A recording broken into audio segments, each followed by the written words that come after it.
"You look tired, sir," said the little girl on the plane, 9 simple words that sliced through the noise in his head more sharply than the constant buzzing of his overworked brain. The CEO jerked his eyes up from his laptop, startled, blinking at the tiny voice beside him. He had boarded this late evening flight with a single hope: silence. Not comfort, not food, not entertainment, just silence long enough to answer the 100 unread emails waiting for him and possibly close his eyes for the first time in 2 days. Yet here she was, small legs barely reaching the edge of the seat, her curious eyes studying him like she could see past the expensive suit, past the polished shoes, past the practiced professional expression he wore like armor. He forced a smile, the kind that said, "Please don't start a conversation." He returned to the glowing screen of his laptop, but her words seemed to echo against the metal walls of the plane, louder than the announcements or the humming engines. "I'm fine," he said, almost automatically. It was a reflex now. Years of habit. Years of pretending. But she shook her head with a seriousness that didn't match her age. "My mom says people who say they're fine are usually pretending," she whispered, as if she didn't want him to get in trouble for lying about his feelings. "She says tired eyes mean a tired heart." The man paused. Something flickered inside him, old, forgotten, buried beneath contracts, responsibilities, and the never-ending pressure that came with running a company. He wondered how a child had managed to touch the very place adults tiptoed around. He closed the laptop halfway, not fully committed to stopping work but suddenly aware that he could no longer concentrate. "Really?" he asked, trying to sound amused, though the strange tightness in his chest betrayed him. She nodded and reached into the little pouch on her lap. After a moment of rummaging, she pulled out a crumpled paper napkin. With all the seriousness of a doctor offering medicine, she placed it gently on his arm. "Here," she said. "This helps me when I feel bad. It makes sad things a little bit smaller." He looked at the napkin. A childish drawing covered it, wobbly lines forming a sun with a huge smiling face. The colors were uneven, the rays unevenly spaced, the smile too big for the circle, but there was something incredibly sincere about it. Something that felt pure. He didn't know why his throat tightened. Maybe it was exhaustion. Maybe it was the way she offered it with zero hesitation. Or maybe it was the uncomfortable realization that no one had given him something so simple, so genuine, in a very long time. "What made you draw this?" he asked softly. She shrugged. "I was bored," she said honestly, but then added, "and I like drawing happy things." "If you look at happy things, you start feeling a little happy too. That's what my dad says." Something in her tone shifted, a little flicker of sadness, but she masked it quickly, smiling again. The CEO didn't press further. He wasn't used to children, especially not ones who spoke with this strange wisdom, like life had already taught them more than it should have. He straightened up, trying to shake off the strangely emotional weight settling in his chest, but the girl wasn't done observing him. "Are you going to see your family?" she asked. The question hit him unexpectedly hard. He stared at the laptop screen again, at the unread messages, the deadlines, the red warning financial reports, anything to avoid the truth. "I'm not sure," he replied, and he hated how small his voice sounded. She studied him with the kind of patience adults rarely used. "You should," she said softly. "People who work a lot forget they're loved. My mom says grown-ups get so busy they miss the best parts." Her innocence made the words feel heavier, almost like a judgment without malice, a gentleness with a sting. He wanted to argue, to explain that he was doing his best, that he was trying, that the company needed him, but the truth was messy, and explaining it to a child felt wrong. Before he could respond, the plane shook slightly. Turbulence rattled the overhead bins, and some passengers gasped. Without hesitation, without fear, the little girl reached for his hand and held it tightly. She didn't even look at him, she just trusted his presence. He stared at her tiny fingers wrapped around his much larger hand. Something warm spread through him, a feeling unfamiliar yet comforting.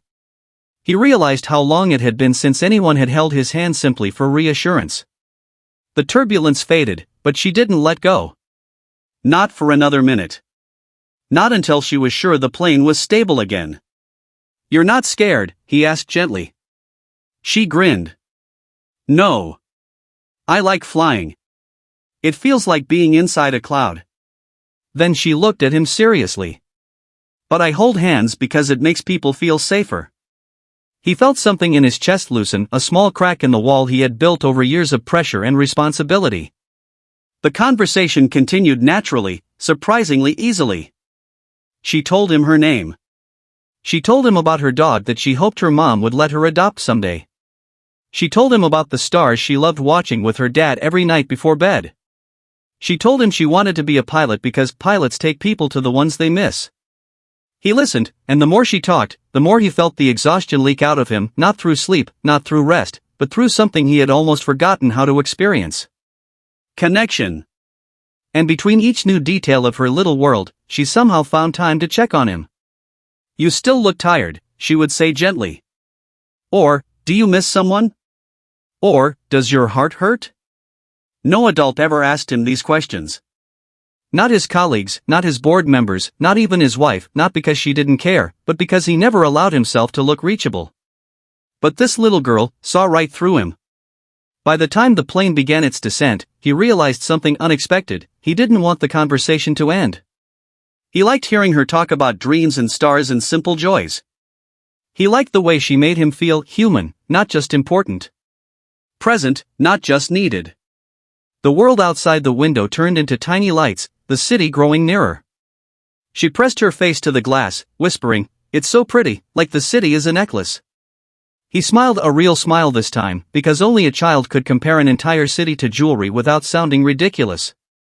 And he didn't know it yet, but the moment they landed, the moment she looked at him again, the moment she opened her mouth to speak one last time, everything would shift. Not a little. Not for a moment.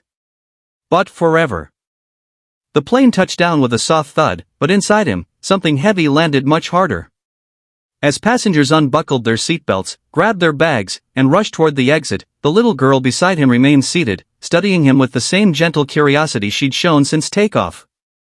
Her feet swung back and forth, her shoes tapping lightly against the metal seat frame, creating a rhythm he already knew he would miss. "Will your family be happy to see you today?" she asked, her voice small but steady, as if the question wasn't just casual, it was important. He stiffened. Of all the questions she'd asked during the flight, this was the one he feared the most. It slid under his ribs, sharp and uninvited, settling directly on his conscience. He opened his mouth, but no words came. How could he explain that he wasn't planning to see them? That he had flown here only for another meeting, another negotiation, another fire to put out? That the last time he had eaten dinner with them, his son had been so excited he accidentally spilled juice on the table and he had snapped at the boy for being clumsy? He hadn't forgotten the look in his son's eyes that night. But he pretended he had. "I wasn't planning to go home," he finally admitted, the truth sounding heavier now that it was spoken aloud. The girl's swinging feet stopped.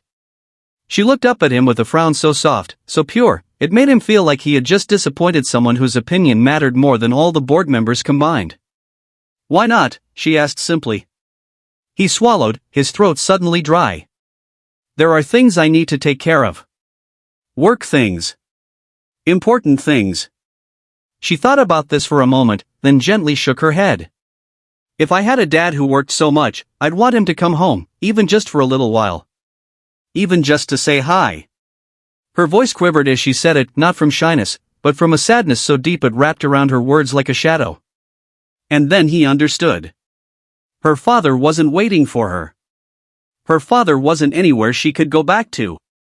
Before he could respond, a woman appeared, a woman with tired eyes, a worn coat, and a rushed, breathless apology ready on her lips. "There you are," the woman exclaimed, reaching for the little girl's hand. "Honey, did you talk his ear off?" "I'm so sorry, sir." She doesn't always know when to stop. "No," he said quickly, surprising himself. She was perfect. The little girl beamed.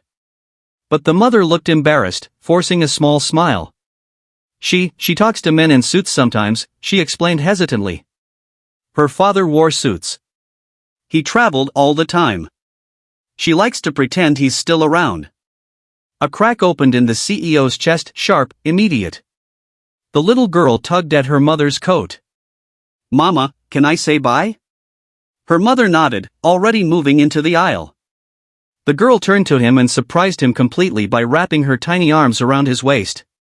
The hug was quick but full of sincerity, full of warmth, full of the kind of love that children give without fear or calculation. "Don't be too late, okay?" she whispered into his shirt. He didn't know how to respond. For a moment, he just stood there, unable to move, unable to breathe.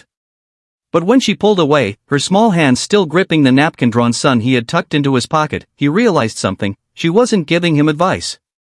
She was giving him a chance. She walked away with her mother, her little backpack bouncing at every step. She didn't look back, not because she didn't care, but because she trusted that the message had landed exactly where it needed to. And it had. He stood in the almost empty plane, watching the doorway where she had disappeared, feeling as if someone had peeled back the curtain on his entire life. His assistant was texting, asking if he was on schedule. His driver was waiting outside. His next meeting was in 2 hours. None of it felt important anymore. He walked off the plane slowly, as if each step away from that seat pulled something heavy off his shoulders. The airport noise faded into a dull hum around him. People rushed past, dragging suitcases, talking loudly, rushing toward exits and connections, but he moved through them like someone waking from a long sleep. Outside, his sleek black car was waiting. The driver stepped forward to take his bag, but the CEO shook his head. "I won't be needing the car," he said. The driver blinked. "Sir? I'm going home." The words surprised even him. He booked the earliest flight, within the hour, back to his city. He didn't care about the cost. He didn't care about the inconvenience. He didn't care about the dozen people waiting to meet him. For the first time in years, he was choosing something other than work.